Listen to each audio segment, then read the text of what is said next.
오늘 주일에 함께 은혜 받고자 하는 하나님의 말씀은 신약 성경 마태복음 5장 9절의 말씀입니다. 화평하게 하는 자는 복이 있나니 그들이 하나님의 아들이라 일컬음을 받을 것이며. 아멘.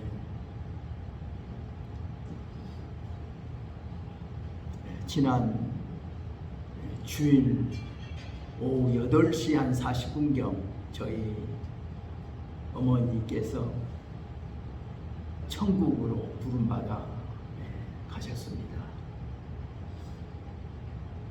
저는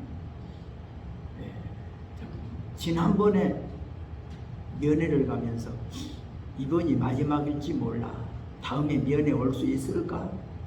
내가 이렇게 말을 했던 게 기억나요.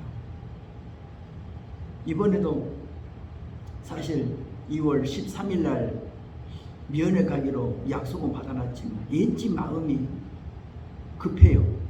한 주 전에 가야 하는데 꼭 나를 빨리 오라고 부른 것만 같은 마음이 자꾸 그 전에도 드는데 약속 때문에 할 수 없이 자일피일 밀다 그 날을 기다리는데 얼마나 시간이 촉박하는지, 나를 빨리 오라고 한번 보고 싶다고 부르는 것 같은 그런 마음을 느끼면서도 지체했던 게 어머니의 운명하는 모습은 보지 못했지만, 그러나 하나님이 부르셔서 이렇게 참 천국 가셨다고 생각을 합니다. 어머니가 세상을 떠나시기 전에 늘 어머니가 원하는 것이 화평, 화목을 아주 원하셨어요. 제가 6살 때 어머니 무릎에서 들은 이야기가 하나 생각나요. 이 봄날, 비가 오는 날 나물 캐러 어느 한 소녀가 이 밭을 갔는데 철뚝이 무너져서 그대로 기차가 오면은 전복될 것 같아서 자기 저고리를 벗어서 칼로 손을 잘라가지고 피를 흘려서 하얀 저고리를 들고서 이렇게 휘날리며 갔다. 그래서 철도 기관사가 그 모습을 보고 철도를 멈춰서 많은 사람이 죽지 않았다고 하는 이야기를 제가 6살 때 어머니의 무릎 위에서 들은 이야기가 생각나요. 그때 저 마음속에 내가 그런 어려운 일을 보면 꼭 내 한 몸을 던져서라도 내가 희생해서 저 모두를 살리는 그런 일을 하라고 어머니가 나에게 이야기해 주시는구나 하는 것을 마음 가운데 간직히 했어요. 그리고 어머님이 늘 저에게 부탁하는 말씀이, 우리 앞으로 고아원 하나 짓고 양로원 만들어서 고아들 돌보고 노인들 돌보면 좋겠다, 그런 말씀을 평소 늘 저에게 해주셔서 마음 가운데 늘 참 불쌍한 고아들, 오갈 데 없는 그 노인들을 돌볼 수 있는 그런 복지시설을 좀 했으면 좋겠다 하는 그런 마음을 늘 마음 가운데 간직하며 살았다고 이렇게 생각을 합니다. 참 화평케 한다, 참 중요한 것 같아요. 저는 그 어릴 때 제가 읽은 책 중에 이런 이야기를 하나 읽은 적이 있어요. 아버지 사냥꾼, 두 아들을 사냥꾼, 두 아들과 아버지가 늘 사냥으로 다니는데 두 형제가 자꾸 싸운다는 거죠. 내가 잘한다, 네가 잘한다, 서로 간에 싸움질만 하니까 그 아버지가 아무리 싸움을 말려도 두 형제가 말려지지가 않아. 한번 아버지가 이런 제안을 했다잖아요. 그러면 서로 싸우지 말고 내일 아침 동 트기 전에 저 언덕 위에 굵은 보자기로 쓰여져 있는 어떤 것을 내가 갖다 놓을 테니 너희 둘이 그 총을 쏴서 누가 잘하는가 한번 너희들이 시합해봐라. 그래서 두 형제가 그 아버지의 말씀을 듣고 그 이튿날 해 뜨면 건다 해서 해 뜨기 전에 보니까 그 언덕 위에 맑은 보자기로 쌓여 있는 못이 있어서 쏙 총을 쐈는데 쓰러지더라는 거죠. 그래서 달려가 보니까 자기 아버지가 두 아들의 총탄에 맞아 죽었더라. 그래서 두 아들이 그 총을 집어 던지고 한몫하고 시골로 내려가서 농사 지었다고 하는 그런 이야기를 들은 적이 있어요. 우리가 화목이라고 하는 것은 참으로 중요하죠. 성경에 화목이라고 하는 말을 신약 성경은 헬라어로 에이네레, 구약 히브리 말로는 샬롬이라고 말을 하죠.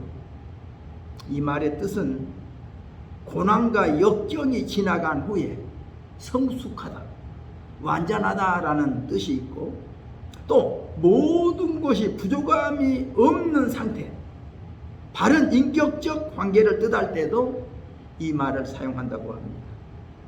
그러니까 우리가 화평이라고 하는 말은 참 중요하죠. 히브리인들은 인사말로 샬롬이라고 인사합니다. 우리나라는 안녕하십니까 하는 말로 인사하지만 이 말은 당신을 향한 하나님의 최대의 선이 있기를 기원합니다 라는 뜻입니다. 시편 23편 1절에도 여호와는 나의 목자시니 내게 부족함이 없으리로다. 하나님이 나의 목자가 되시면 내게 부족함이 없다.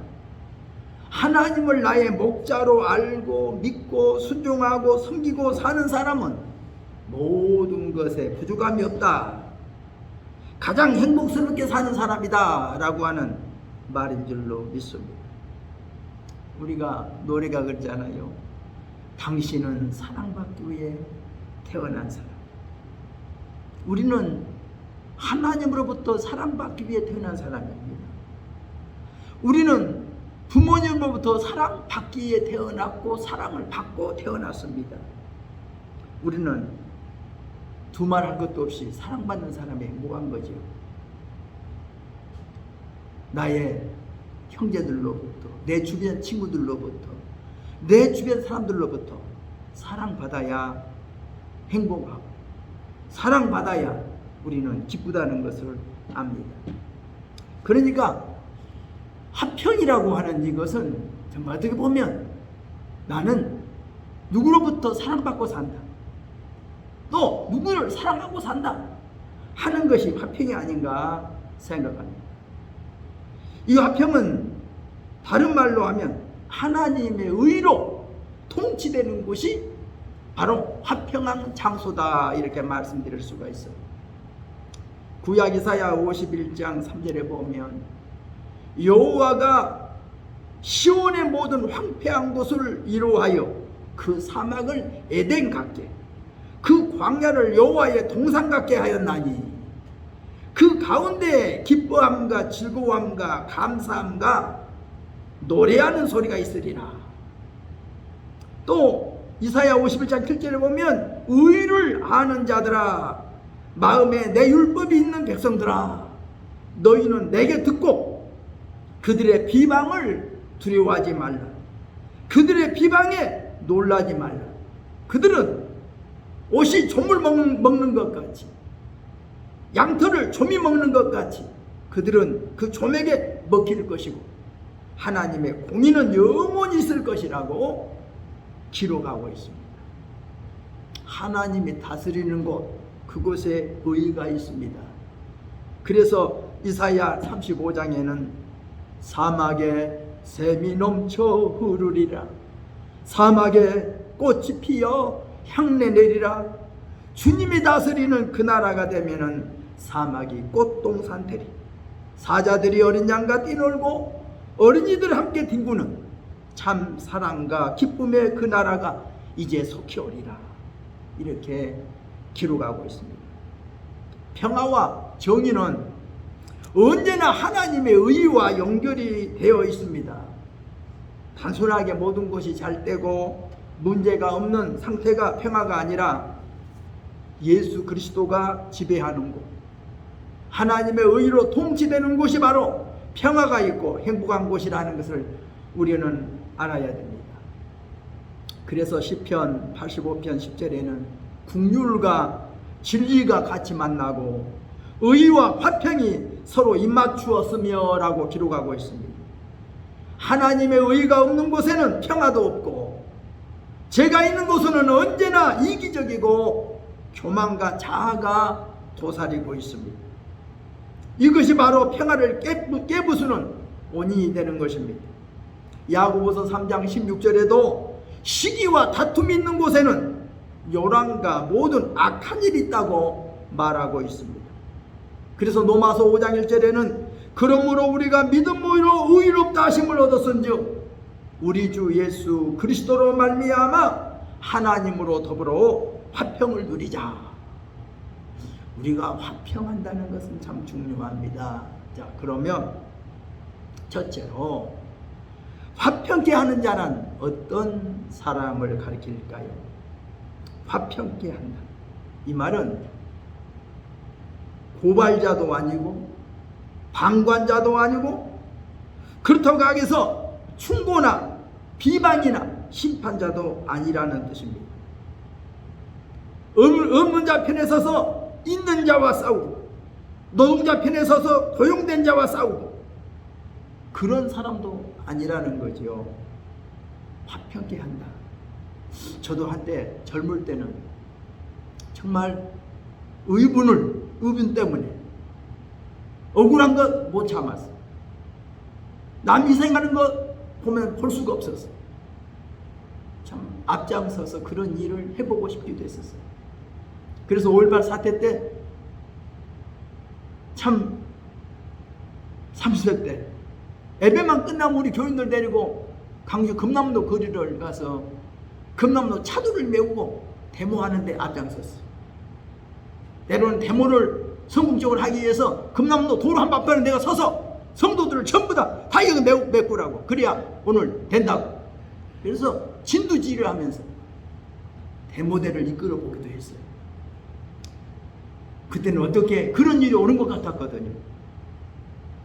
그때 저는 동서화합을 강조하면서 강주에 있는 우리 목회자들, 장로님들 한 250명, 대구에 있는, 경상도에 있는 장로, 목사님들 한 250명, 우리 한 자리에 대구 관광호텔에서 모여서 우리 두 동서가 화합하자.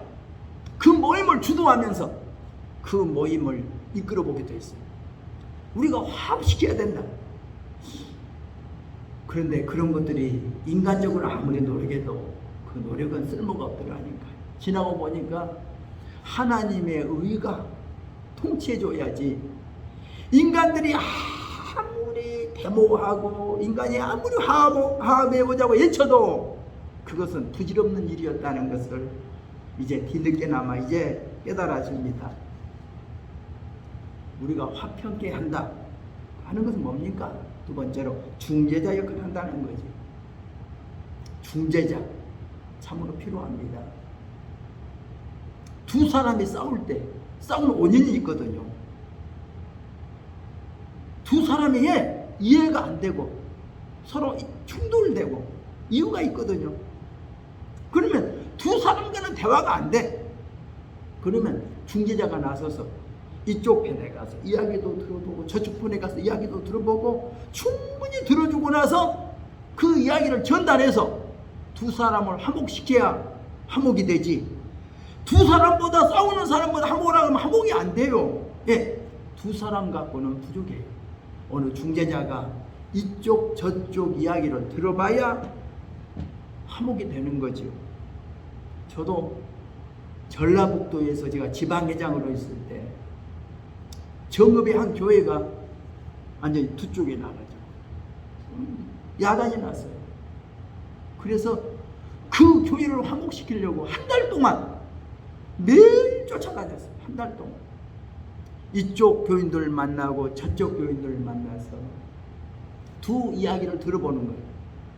또 만나고 그렇게 한 달 동안 예를 써가지고 제가 중재를 끝냈어요.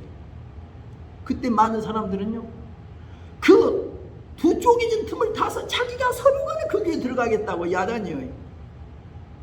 그때 제가 누구 말도 안 들었어요. 나는 이 교회를 하나 시켜야 된다. 목적이 하나다. 그래서 저 완도에 있는 목사님을 정읍에 오고, 정읍의 목사님을 완도로 보내는 일을 제가 인사정리를 통해서 딱 한복시켜 놓고 제가 전라북도를 떠나왔어요. 그때 지금도 생각해보면 그때 참 잘했다.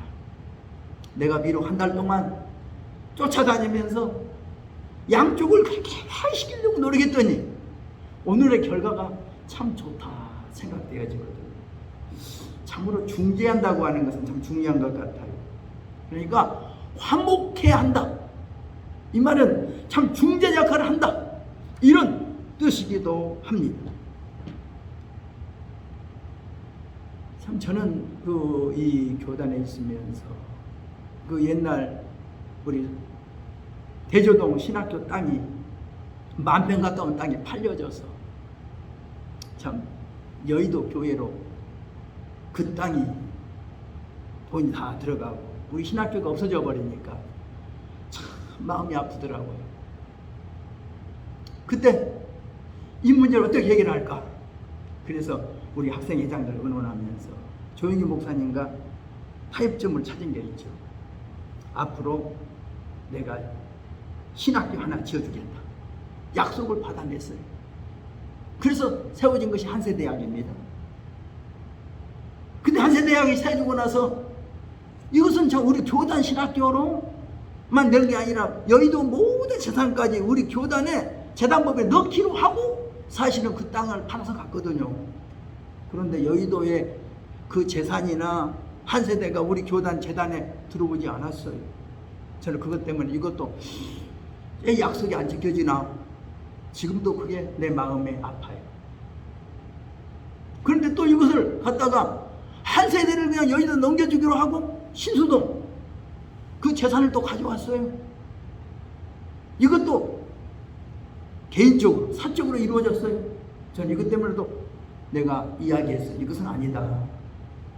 한 세대를 개인적으로 넘겨주고 신수동을 가져와서 순복음 신학을 세우냐? 이것은 전체 우리 총리가 아니다. 이것 때문에 마음 가운데 섭섭한 마음이 있어요. 사익을 위해서 사용되어져야 하는 공익을 가져와야 되는데 사익을 추구할까? 개인의 욕심을 채울까? 마음이 아파요. 어떻게 하면 교단이 하나 될까? 어떻게 하면 교단이 좀 잘 될까? 내 욕심만을 채우려고 할까? 이게 참 사람이 너무나 마음이 아파요. 저는 이 목회를 하면서도 교회가 문 닫게 된다면 쫓아가 봤어요. 부산 교회를 갔더니 6개월 동안 교회 예배를 안 드렸대요. 문 닫게 됐대요. 그 교회를 회복시켜 놨어요. 제가 강진이라고 하는 교회 가봤어요. 전혀 없는 사람이 있어요. 교회가 다 무너지게 생겼어요. 그 교회를 정말 기도하면서 그 교회를 회복시켰어요. 또 한 교회 35,000원 사례를 못 받아서 교회가 폐쇄된대요. 그 교회를 내가 가야 되겠다고 가서 그 교회를 1년 만에 자립교회로 만들어 봤어요. 참 교회가 없고 교회가 무너져 가게 되고 이렇게 할 때마다 제가 서울 올 때도 우리 친구 목사가 부탁을 해요. 네가 꼭 서울 와야 되겠다. 우리 교회가 두쪽났다. 네가 안 오면 안 돼. 너는 개척도 해봤고 너는 네가 와야 돼. 그래서 와보니까 아닌 게 아니라 교회가 완전히 두쪽났어. 전도사님 세 분들이 교인들을 아주 젊은 교인들 약 30여 명을 몰고 나가는데 그들이 한 이야기가 우리 교회에 나간 사람들 300만 원 헌금한대 한 달에. 이 교회는 곧 무너진대. 내가 그분들 찾아가서 이야기했어요. 하나님의 교회는 안 무너진다. 하나님의 교회를 분열시키면 하나님 앞에 내 맞아. 분열시키는데 앞장서지 마. 교회를 분열시키는데 모임 장소 제공하지 마. 안 돼. 제가 그렇게 경고했어요. 그래도 그들은 끝까지 저 말을 안 듣더라고요. 그리고 그들이 그 분열하는데 장소를 제공한 그 가정 무너졌어요. 분열해 나갔던 그 교회 2년 만에 완전히 공중 해체됐어요. 우리 교회는, 남아있는 교회는 살았어요. 물론 그때 그 교회가 얼마나 어려운지 몰라요. 한 달에 이재가 300만 원 나가는데 교회 헌금은 150만 원밖에 안 들어오더라고요. 그런데 하나님이 그 교회를 살려놓더라고요. 우리가 무너져가는 교회를 일으킨다는 것은 참 힘든 일이고, 문 닫게 되는 교회를 다시 연다는 것도 참 힘든 일이에요. 그것은 그 누군가가 희생하고 헌신하고 봉사하지 않으면 그 일이 안 된다는 것을 저는 깨달았어요. 우리가 세상을 살아갈 때는 이렇게 화목 역할, 중재자 역할을 한다는 것이 참으로 중요한 것입니다. 우리가 유엔에 있어요. 세계 평안을 위해서 있잖아요. 우리나라 빈무장지대가 있잖아요. 빈무장지대는 사실에 무장을 안고 가야 되거든요. 여기 빈무장지대거든요. 말만 빈무장지대지 말과 행동이 다르잖아요. 그곳에서 총성이 울리고, 그곳에서 아직도 우리나라는 빈무장지대가 있기는 있지만 제대로 이행되지 않고 있잖아요. 유엔이 간섭하고 감독하고 해야 되는데 잘 안 돼. 유엔이 중재자 역할을 잘해줬으면 우리나라는 화해될 겁니다. 화목될 겁니다. 남북이 통일될 거예요. 이것도 안 되고 있잖아요. 그러니까 중재자 역할을 잘못하고 있는 거예요. 정말 중재자 역할이 참 중요합니다. 또 셋째로 화목해 한다는 것은 뭔 말입니까? 화목해 하려고 하면 자기 자신이 큰 대가를 지불해야 된다는 거예요. 평화를 위해서는 자기가 좀 불쾌하고 자기가 좀 하락되고 오해를 받고 손해보고 고통하고 심지어 죽을까지라도 각오하고 해야 이게 화목해 하는 역할을 할 수 있지, 그냥 단순히 말 몇 마디로 화목해 하는 중재 역할을 할 수가 없는 겁니다. 예수님은 하나님과 우리의 평화를 이루기 위해서 폭력이나 무력을 사용하지 않으셨습니다. 오직 예수님은 하나님과 우리 사이를 화목시키기 위해서 자신을 십자가의 화목 제물로 내줬다는 사실을 우리는 기억해야 되겠습니다. 그래서 영어에 no cross, no crown, 십자가 없는 멸류관은 없다라고 하는 말입니다. 고난 없는 십자가 없습니다. 고난 없는 영광이 없습니다.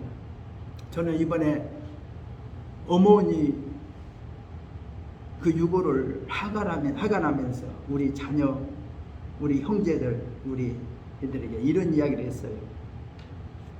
잘 죽기 위하여 잘 살자. 잘 죽으려면 잘 살아야 한다. 잘 죽어야 잘 살아난다. 저는 요한복음 11장 말씀을 가지고 설교를 하면서 그렇게 설교를 했어요. 사람은 한 번 죽어야 되는데 어떻게 살다가 어떻게 죽느냐가 중요합니다. 잘 살아서 잘 죽어서야 된다. 잘 죽으면 좋은 모습으로 살아날 것이다. 그래서 성경에는 우리가 선을 행하고 살면 생명의 부활, 악을 행하고 사는 사람은 심판의 부활로 나오리라, 이렇게 기록하고 있으니 우리는 정말 잘 살다가 잘 죽자. 잘 죽어야 앞으로 잘 살아난다. 이렇게 설교하면서 우리 가족들에게 제가 위로의 말씀을 드린 적이 있습니다. 우리가 하나님 앞에서 산다는 건 참으로 중요합니다. 자, 그러면 화해자의 역할은 뭡니까? 먼저 하나님과 화해한 된 자가 다른 사람을 화해시킬 수 있습니다. 마음이 청결하고 온유하고 겸손해야 화해자가 될 수 있습니다. 우리 예수님 말씀합니다. 평안을 너희에게 끼치노니 곧 나의 평안을 너희에게 주노라. 누구를 화해시키려 가기 전에 먼저 하나님과 깊은 교제가 필요하고, 신경질을 잘 내고 화를 잘 내고 남을 공격자라고 남을 잘 비판하는 사람은 화해자가 될 수 없습니다. 화해자는 하나님과 깊은 만나는 경험을 가져야 됩니다. 하나님의 국률의 은혜를 경험한 사람만이 화해자로 나설 수가 있다는 겁니다. 두 번째로 화해자는 두 사람을 화해하도록 적극적으로 도와줘야 합니다. 상대방끼리 서로의 장점을 보게 하고 서로의 다른 점을 보지 말고 서로 같은 점을 보게 하고 상대방의 약점이나 잘못을 보지 말고 서로 이해하고 용서하도록 도와줘야 합니다. 로마서 12장 18절에 할 수 있거든 모든 사람으로 더불어 평화하라. 예수님은 마태복음 5장 23절에서 그러므로 예물을 드리다가 가서 내 형제에게 원망 들을 만한 일이 있거든 예물을 제단 앞에 두고 가서 먼저 화목하라고 말씀하고 있습니다. 화해하는 자는 가능하면 잘 들어줘야 합니다. 누구 편의 말만 들어주고 누구 편이 돼서도 안 되고 내 의견보다는 가능하면 하나님의 편에 서서 성경 말씀으로 저들을 감동시켜야 될 줄로 압니다. 저는 이번에 어머니의 장례식장에 누가 와서 아무도 그렇지 않았는데 누가 저쪽에 잠깐 내가 있다 봤더니 누가 어머니 거기서 절을 하고 있어요. 깜짝 놀랐어요. 와서 보니까 우리 막내 동생 친구야. 그래서 밥을 먹고 있더라고. 저희 밥 먹는데 찾아갔어요. 자네 형이 누군 줄 아는가? 자네 큰집 형이 내 동창이네. 자네 할머니가 누군가? 이게 자기 할머니가 누구대? 자기네 할머니는 우리 아버지가 청학동 교회 세울 때 우리 식구하고 자네 할머니하고 개척 멤버네. 근데 자네 교회 다닌가 안 다닌가? 교회 안 다니는데 예수 안 믿어? 그게 뭔 말이야? 자네 할머니가 우리 교회 아버지가 다녔던 세운 교회 개척 멤버야. 자네 할머니가. 근데 손자가 돼가지고 예수 안 믿어? 이게 뭔 말이야? 교회 다녀야지. 아 형님 알았어요. 교회 다녀. 예수 믿어야 돼. 그랬더니 예 알았어요. 다음부터 바로 나가. 다음 주일부터. 참 나 깜짝 놀랐어요. 또 어떤 사람이 왔어요. 보니까 잘 목포에서 아주 잘 나가고 있더라고. 그래서 왔길래 여러 가지 은혜 본 이야기만 해. 자네 교회 나간가 안 나간대. 자네 어머니가 어떠셨는가? 어머니가 폐기역으로 병들어 죽어가는데 기도받고 살아났어. 고침받았어. 그리고 그 어머니 죽음 앞에서 이런 여러 가지 이야기를 하는데 자네 교회 안 나가? 나가야 되는데 이참 저참 하다가 늦었어요. 교회 나가야 돼. 이번에 가만히 보니까 전도하는 자리더라고요. 화해를 이루는 자리더라고요. 제가 그래서 보면서 야 정말 우리가 살면서 이 세상을 살아가면서 화목해야 되는 게 얼마나 중요한가 생각합니다. 결론적인 말씀만 드립니다. 진정한 평화를 만드는 사람, 화평케 하는 사람은 하나님의 아들이라 일컬음을 받는다고 성경은 말씀하고 있습니다. 아들은 아버지를 닮습니다. 저와 여러분이 하나님의 자녀라면 하나님을 닮아야 합니다. 하나님을 기쁘시게 해드리는 저와 여러분이 되어야 되겠습니다. 기도합니다. 하나님 아버지, 우리를 사랑해 주시니 감사합니다. 화평케 하는 자가 복이 있나니 저희가 하나님의 아들이라 일컬음 받을 것이라고 말씀해 주셨습니다. 우리 예수님은 하나님과 우리 사이를 화목시키려고 이 세상에 오셔서 마지막 화목 제물 되시려고 십자가에서 죽어 주셨습니다. 우리 예수님은 진정한 화목자이셨습니다. 우리도 이 세상 살아가면서 막힌 담을 허는 화목자의 역할, 화해자의 역할을 하는 저희들 되게 하여 주시고 서로 물고 뜯고 싸우는 저들 사이에 서서 중재자 역할을 하는 저희들 되게 하여 주옵소서. 저희들이 할 일이 많습니다. 우리 주변에서 일어나는 여러 싸움들, 분쟁들, 이 문제를 해결하기 위하여 중재자로서 화목케 하는 자로서 우리 자신을 희생시켜 살아가는 저희들 되게 하여 주옵소서. 예수님의 이름으로 기도드리옵나이다. 아멘. 우리 함께 기도하겠습니다.